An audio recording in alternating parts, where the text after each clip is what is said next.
Peoples Party Sukkur जे senior worker Syed Zahid Hussain Shah Bukhari media सां ॻाल्हाईंदे चयो आहे त बेनज़ीर इनकम सपोर्ट प्रोग्राम तहत किस्तूं हासिल कंदड़ औरतुनि खे बग़ैर कंहिं कटौती जे आयल रक़म अदा कई पई वञे।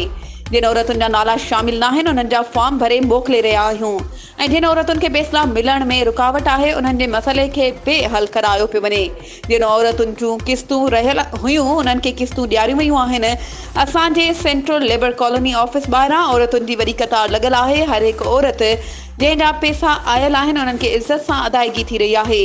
पीपी चेयरमैन बिलावल भुट्टो ज़रदारी समेत PP senator Islamuddin Sheikh, MNA Noman Islam Sheikh, Arsalan Islam Sheikh ऐं ॿी क़यादत जी अवामी ख़िदमत वारे जज़्बे तहत कमु करे रहिया आहियूं। Imran Khan Benazir income support programme जो नालो मिटाइण जी कोशिश कई त हू पाण मिटिजी वियो। जंहिं बि बीबी शहीद जे नाले सां हलंदड़ प्रोग्राम सां हथ चुरांद कई आहे पाण मुश्किलातुनि जे वर चढ़ी विया आहिनि। वधीक ख़बरूं ऐं अपडेट्स जे लाइ असांजे चैनल खे सब्सक्राइब कयो ऐं हा, बेल आइकन खे प्रेस करणु न विसारिजो त जीअं असांजी हर नई अचण वारी वीडियो तव्हां ताईं पहुची सघे।